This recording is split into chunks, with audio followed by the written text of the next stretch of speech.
Hello दोस्तों, कैसे हो आप लोग।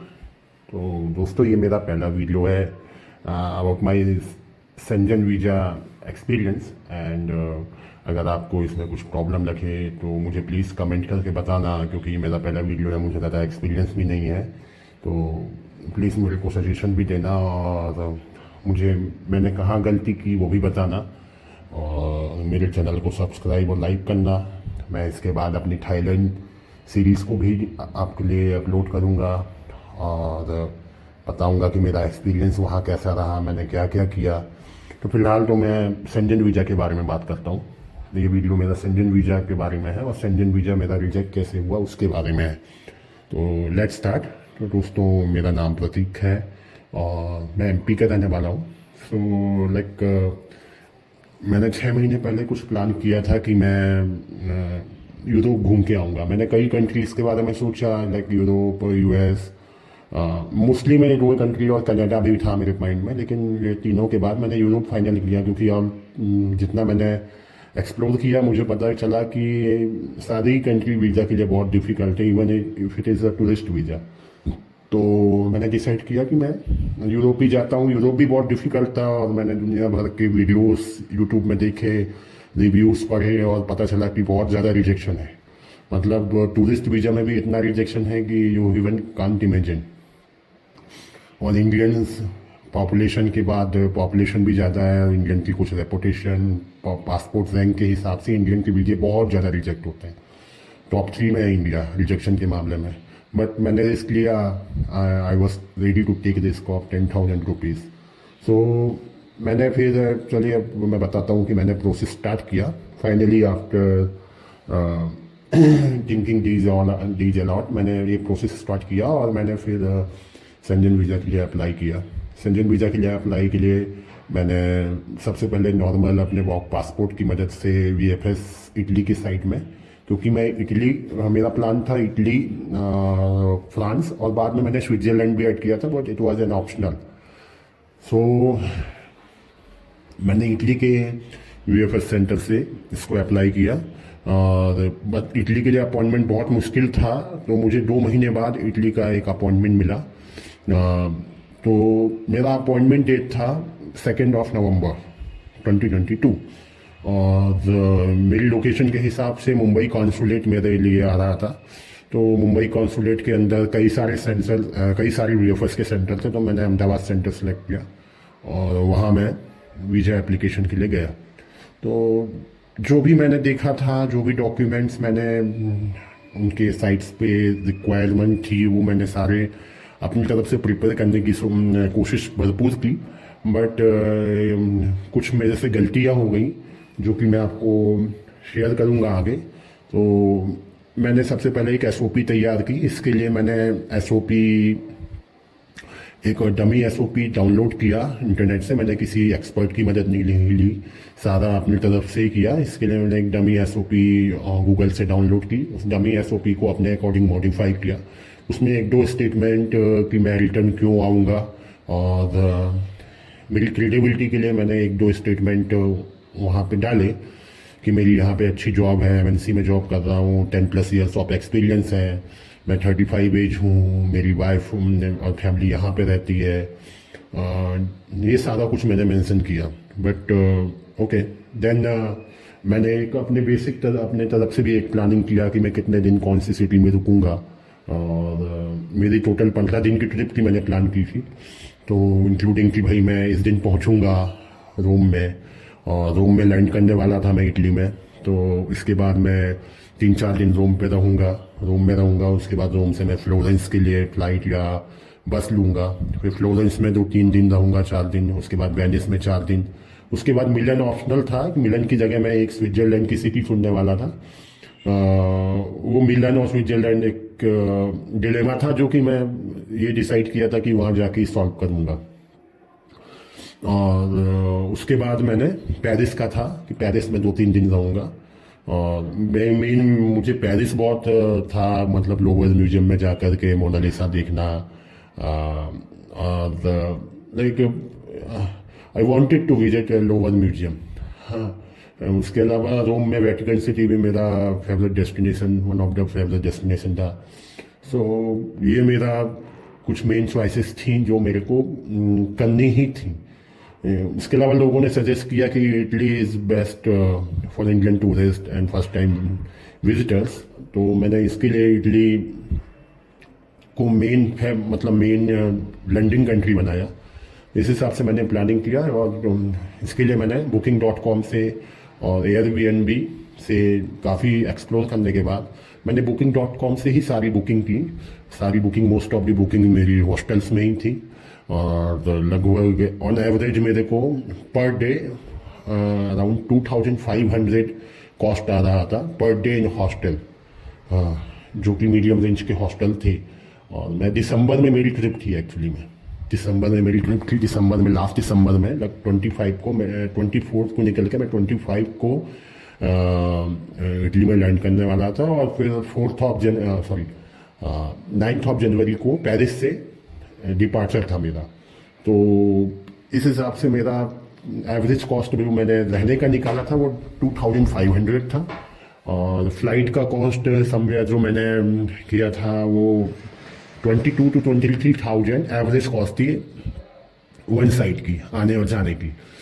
और अदर कॉस्ट मैंने इंक्लूड किया था जो कि मेरा मिनिमम से मिनिमम टिकट्स वगैरह भी, वहाँ पे म्यूजियम की tickets, local transport, all tickets भी मैंने किया था। तो समवेयर अराउंड 2 लाख मेरा, मैं सोच रहा था कि मेरा हो जाना चाहिए ट्रिप कंप्लीट। तो डॉक्यूमेंट्स में मैंने जो डॉक्यूमेंट्स प्रिपेयर किए थे उसमें सबसे बड़ी चीज़ जो मुझे कन्फ्यूजन थी और जिसका आंसर मैं कहीं से नहीं मैं ढूंढ पा रहा था वो थी ट्रैवल इटनरी। ट्रैवल इटनरी जो कि लोग कह रहे थे refundable tickets are available, but refundable tickets में भी जो अदर चार्जेस थे वो रिफंड नहीं हो रहे थे और वो भी काफ़ी ज़्यादा थे, उनका अमाउंट भी काफ़ी ज़्यादा था। तो मैंने डिसाइड किया कि मैं डमी टिकट्स पे ही जाता हूँ। अभी I don't know was it my correct decision और नॉट। तो मैंने डमी टिकट्स लेने का ही सोचा, डमी टिकट्स इटनरी के लिए ही सोचा और इसके लिए भी कई सारी साइट्स थी। फाइनली मैंने एक साइट dummyticket.com से ही डमी टिकट ली, समवेयर कॉस्ट में अराउंड 476 रुपीज़। तो अभी ये टिकट्स मैं आपको बिल्कुल सजेस्ट नहीं करूँगा कि इस साइट से लो, आप दूसरी इटनरीज, डमी टिकट इटनरीज को ट्राई कर सकते हो। वो अराउंड 3500 4000 के अराउंड कॉस्ट करेंगे आपको। लेकिन यहाँ तो उसने सिंपल एक लेटर हेड लिया लुफ्थांसा का, उसमें यहाँ वहाँ की कोई भी फ्लाइट पेस्ट करके मेरे को बना के दे दिया। उसके बाद वो पर्सन रिस्पॉन्स ही नहीं कर रहा था, कुछ भी फ्लाइट नंबर, कुछ भी बुकिंग आईडी, कुछ भी डाल करके उसने मुझे दे दिया जो कि इनवैलिड बता रहा था। मैंने जब उसको कॉल किया तो उसने फ़ोन उठा करके एक बार थोड़ा मुझे घुमाने की कोशिश किया, फिर उसने फ़ोन डिस्कनेक्ट कर दिया। ना वो व्हाट्सएप पे बंदा आ रहा था और ना वो लाइक यू कैन से ना वो उसमें आ रहा था, कॉल पे भी अटेंड नहीं कर रहा था। देन मैंने कहा कि अभी क्या करा जाए, तो फाइनली मैंने वही टिकट लगाया और बुकिंग सारे होटल्स के रिजर्वेशन लगाया, जिसमें मेरा एक भी रुपये नहीं लगा, सबका रिजर्वेशन ही था booking.com पे। बस क्रेडिट कार्ड की डिटेल थी मेरी वहाँ पे, जो कि मतलब लाइक 3-4 दिन पहले तक वैलिड थी। उसके बाद पैसा डिडक्ट हो जाता अगर आप कैंसिल नहीं कराते। तो फिलहाल मैंने वही कराया था और इसके अलावा मैंने 1 साल का अपना फॉर्म 16 लगाया था लास्ट ईयर फाइनेंशियल ईयर का, और उसके अलावा बैंक स्टेटमेंट का ऑनलाइन कॉपी मैंने लगाया था और कंपनी से एनओसी मंगाया था। तो वो एनओसी का भी स्कैंड कॉपी, क्योंकि अभी वर्किंग फ्रॉम होम है तो वर्क फ्रॉम होम की वजह से मेरे को एनओसी उन्होंने बिल पे किया था। Otherwise they were asking me to come office and collect the NOC in hard form. तो ये सारे डॉक्यूमेंट्स लेकर के मैंने सारे के प्रिंट आउट लिए, अपॉइंटमेंट का प्रिंट आउट लिया, होटल रिजर्वेशन का प्रिंट आउट लिया, ट्रैवल इटनरी का प्रिंट आउट लिया, होटल बुकिंग का प्रिंट आउट मेल से स्क्रीनशॉट लेकर के लिया, बैंक स्टेटमेंट का लिया। ये सारा जो कुछ भी मेन डॉक्यूमेंट्स था मैं लेकर के वहाँ पहुँचा। मेरे पास कुछ फोटोग्राफ्स थे अपने, जो कि मैंने पासपोर्ट के लिए पहले लिए थे। वही पासपोर्ट फोटोग्राफ्स में लेकर के BFS सेंटर पहुँचा। उन्होंने मुझे सजेस्ट किया कि अपॉइंटमेंट चेक करके उन्होंने ऊपर गया तो उन्होंने मुझे बोला कि आप प्रीमियम सर्विसेज ऑप्ट कीजिए, इसमें कई सारे बेनिफिट हैं। आपको प्रायोरिटी सर्विस दी जाएगी, आपको अलग से बैठने के लिए रूम दिया जाएगा। तो मैंने वहाँ पे देखा कि वहाँ पे मोस्ट ऑफ दी लोग, इवन कुछ लोग जर्मनी का वीज़ा ले रहे थे, पोलैंड के लिए थे, पोलैंड के लिए वर्किंग वीज़ा वाले थे जो कि वहाँ रह रहे थे, सारे लोग ही प्रीमियम सर्विसेज ले रहे थे। तो मैंने कहा इस केस में मैं तो बहुत पीछे रह जाऊँगा अगर मैं प्रीमियम नहीं लेता, क्योंकि मुझे कुछ भी नहीं पता है, मुझे कुछ आता जाता नहीं। ये लोग ये डॉक्यूमेंट रिजेक्ट बताएंगे, वो डॉक्यूमेंट रिजेक्ट बताएंगे, और फाइनली मैं अपनी लोकेशन एमपी से इतना दूर रिजर्वेशन करा के, होटल की बुकिंग करा करके, सारा कुछ करवा करके मैं रहने आया हूँ। अगर इन्होंने कुछ भी डॉक्यूमेंट्स में नाटक किया तो फिर मैं तो फंस जाऊँगा, और या तो इन्होंने लेट किया मेरे को तो इससे अच्छा तो बेटर यही रहेगा कि मैं प्रीमियम सर्विसेज ऑप्ट करूं, क्योंकि अल्टीमेटली मुझे फिर वही कॉस्ट हो जाता, मुझे को अपनी बुकिंग एक्सटेंड करनी पड़ती, उस शहर में एक्स्ट्रा रुकना पड़ता, मुझे ट्रेन की टिकट कैंसिल करवा करके दोबारा लेनी होती, जो कि इंडियन रेलवेज नाउअडेज। तो मैंने कहा कि बेटर यही रहेगा कि प्रीमियम सर्विस ले लूँ, कम से कम काम तो आज ख़त्म होकर के मैं वापस रिटर्न हो जाऊँगा। तो मैंने उस हिसाब से फिर मैंने बुकिंग इंजन, मतलब मैंने उनसे कहा कि प्रीमियम सर्विसेज आप मुझे दे दीजिए। प्रीमियम से मोस्ट ऑफ दी लोग, सारे ही लोग, मोस्ट ऑफ दी लोग नहीं, 100% लोग मैंने वहाँ देखे जो सारे प्रीमियम सर्विस लॉट में बैठे हुए थे। उन्होंने मेरी फोटोज ग्राफ्स चेक कर लिए, बट उन्होंने कहा ये फ्री ऑफ कॉस्ट होगी आपके लिए, क्योंकि आपने प्रीमियम सर्विसेज ऑप्ट किया। ओके, तो उन्होंने प्रीमियम सर्विसेज ऑप्ट किया है ऐसा बोल करके उन्होंने मेरे को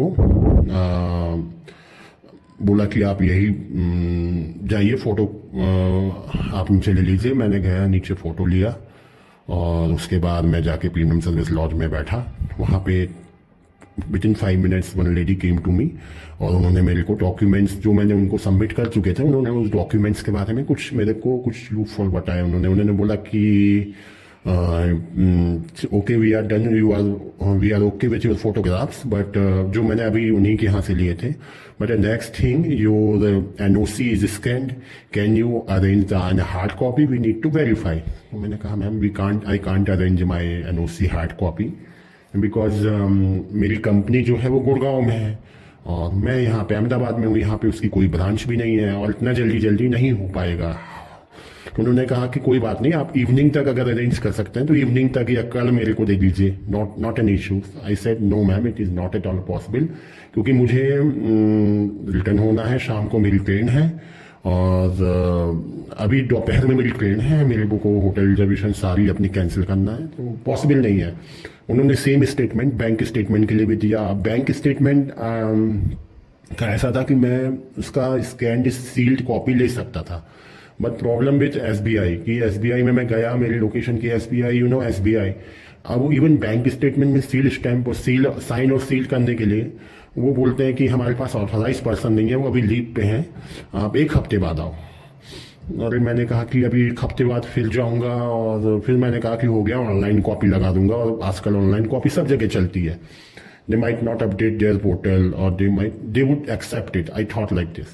तो बट वहाँ पे गया तो उन्होंने कहा कि जन यहाँ पे इसके साथ भी रिमार्क जाएगा कि स्कैंड कॉपी या ऑनलाइन कॉपी।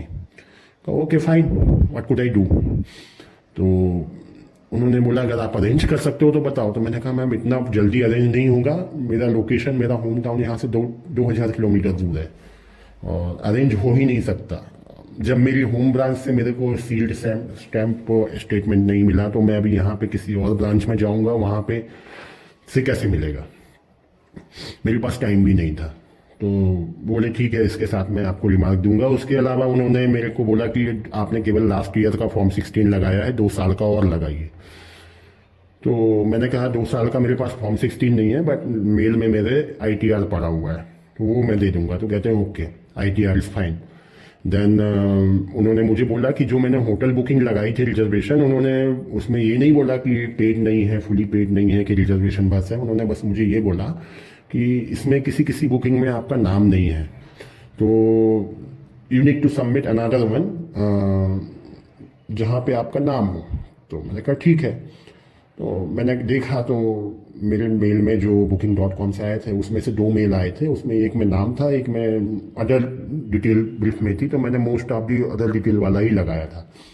तो मैंने उनको फिर नाम वाला उन्होंने बोला, तो मैंने नाम वाला उनको बोला ठीक है मैं लगा दूंगा। अब यहाँ पे एक डिस्कशन हुआ, उन्होंने बोला कि आप बाहर जाइए प्रिंट आउट ले लीजिए, यहाँ पास में ही प्रिंट आउट की शॉप है। तो मैंने कहा कि मैम मैंने प्रीमियम सर्विसेज ऑप्ट किया है और आप फिर मुझे बाहर जाके प्रिंट आउट क्यों लेना है।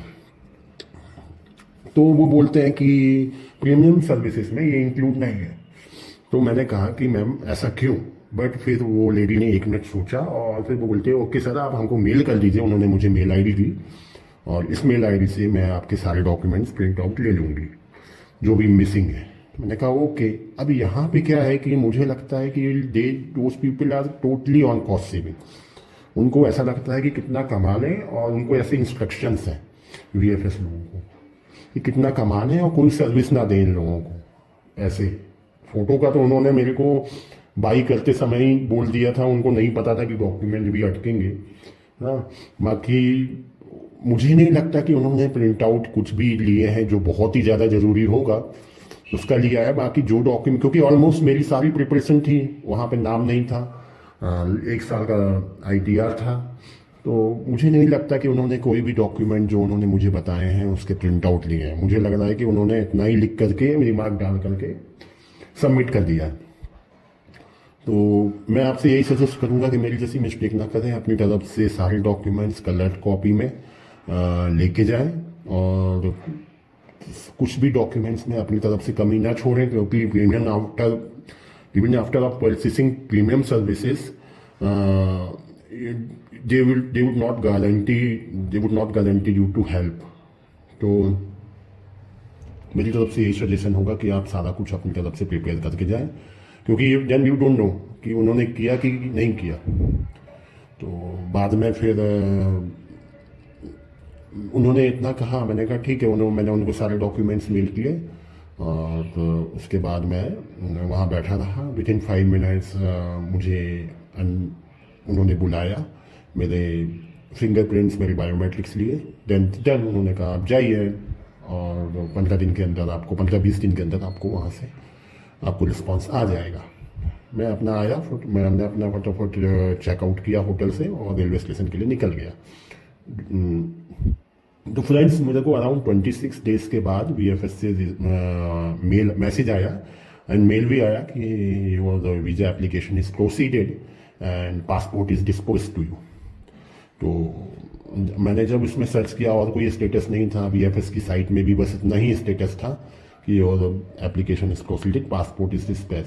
सो जब मैंने सर्च किया गूगल में तो मुझे ये पता चला क्वेरा में, अदर साइट्स में, कि if your visa application is accepted then only your passport would be shipped to you. Otherwise if it is rejected then they would call you and they will call you at the centre, और वहाँ पे आपको अपना कुछ papers वगैरह sign करने के बाद ही पासपोर्ट मिलेगा। तो बट ये केस अब नहीं है। अगर आपका एक्सेप्टेड है और रिजेक्टेड है, दोनों ही केस में वो आपको शिप करेंगे। और वो शाइन वाला केस मुझे नहीं पता कि वो आपको कलेक्शन सेंटर में बुला करके वो करेंगे। हाँ, वो हो सकता है कि अगर आपने कोरियर फीस पे ना की हो तब बात अलग है। अदरवाइज मेरा रिजेक्शन मेरे को कोरियर पे मिला और किसी ने मुझे ये कॉल भी नहीं किया कि आप ये साइन करो या फिर कुछ फॉर्मेलिटीज़ कंप्लीट करो। किसी भी चीज़ के लिए अब तक कोई कॉल नहीं आया। अभी इसको मेरे को पासपोर्ट मिले भी 15 डेज के ऊपर हो चुका है। तो जब मुझे पासपोर्ट मिला then I got to know कि वहाँ पे ना तो कोई रिजेक्शन का स्टाम्प था मेरे पासपोर्ट में, ना एक्सेप्टेंस का तो था ही नहीं।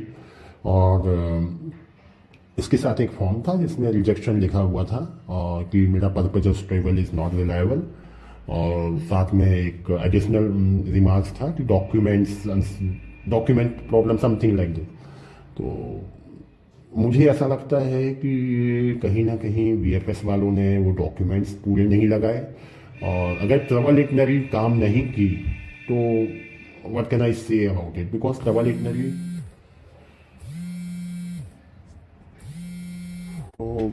इटनरी का तो मैं कुछ भी नहीं कह सकता क्योंकि बहुत महंगी है। आई एम नॉट श्योर कि मैं अगर नेक्स्ट टाइम भी अप्लाई करता हूँ तो मैं ट्रैवल इटनरी वैलिड रख पाऊँगा कि डमी ही लगा पाऊँगा, क्योंकि अगर ट्रैवल इटनरी वैलिड लगाने के बाद अगर वीज़ा रिजेक्ट होता है तो ये लॉस बहुत बड़ा होगा और मैं इसको वियर नहीं कर पाऊँगा।